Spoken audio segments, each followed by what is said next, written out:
আসসালামু আলাইকুম ভিউয়ার্স, আজকে আমি দেখাবো কিভাবে খুব সহজে একটি ইন্ট্রো তৈরি করা যায়। তো প্রথমে আমি পিকচার্ট অ্যাপটি ওপেন করে নিলাম ছবি এডিট করার জন্য। তো আমি একটি ব্ল্যাক ব্যাকগ্রাউন্ডের একটি ছবি সিলেক্ট করে নিলাম।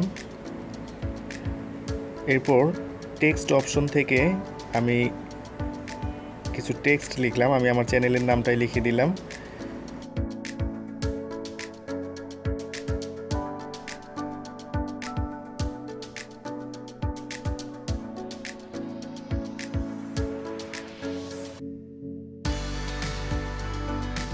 আপনি এখান থেকে আপনার ফন্টগুলো চেঞ্জ করে নিতে পারবেন। এখানে বিভিন্ন ধরনের ফন্ট স্টাইল আছে, আপনি যে কোনো একটা সিলেক্ট করে নেবেন আপনার পছন্দসই।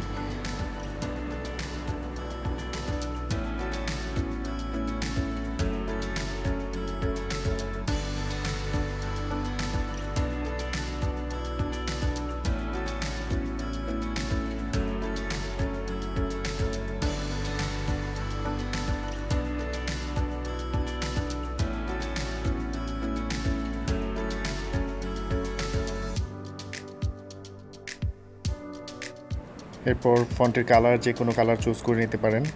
এরপর স্ট্রোক দিয়ে দিতে পারেন। স্ট্রোক হচ্ছে বাইরে যে বর্ডারটা, সেটা লেখার সাইডে যে বর্ডার থাকবে। আমি এখানে রেড কালারটা চুজ করে নিলাম। এটা আপনার ফটো গ্যালারিতে সেভ করে নেবেন। আমি সেভ করে নিচ্ছি।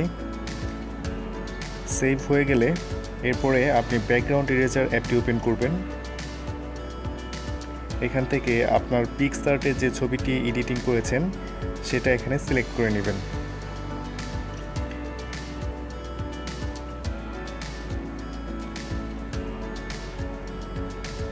আমি ছবিটি সিলেক্ট করে নিলাম। এরপর এখান থেকে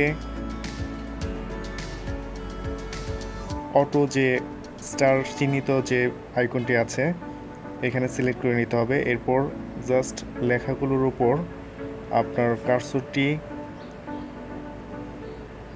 ধরা মাত্রই তার ব্যাকগ্রাউন্ড ইরেজ হয়ে যাবে।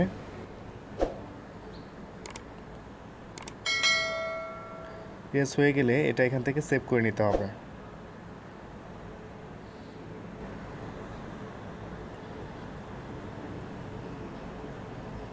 এরপর কাইনমাস্টার অ্যাপটি ওপেন করে এডিট বাটনে ক্লিক করে 16:9 রেশিওটি সিলেক্ট করে নিতে হবে। এরপর মিডিয়া অপশন থেকে আপনার ব্যাকগ্রাউন্ডে যেই ইন্ট্রোটা থাকবে সেটা সিলেক্ট করে নিতে হবে। আমি সিলেক্ট করে নিলাম। এরপর লেয়ার অপশন থেকে মিডিয়া থেকে ইরেজার অপশন থেকে আমি যে ছবিটা এডিট করেছিলাম, ব্যাকগ্রাউন্ড ইরেজ করেছিলাম, সেই ছবিটা নিয়ে নিব। এরপর ছবিটাকে পূর্বের লেয়ার অনুসারে আমি একটু ড্র্যাগ করে বড় করে নিব। হয়ে গেলে ওকে বাটনে ক্লিক করব। এরপর ভিডিওটা প্লে করছি, দেখুন। তো এই ছিল আজকের টিউটোরিয়ালটি। ভালো লাগলে অবশ্যই লাইক এবং শেয়ার করবেন এবং অবশ্যই আমার চ্যানেলটি সাবস্ক্রাইব করবেন। Thank you for watching.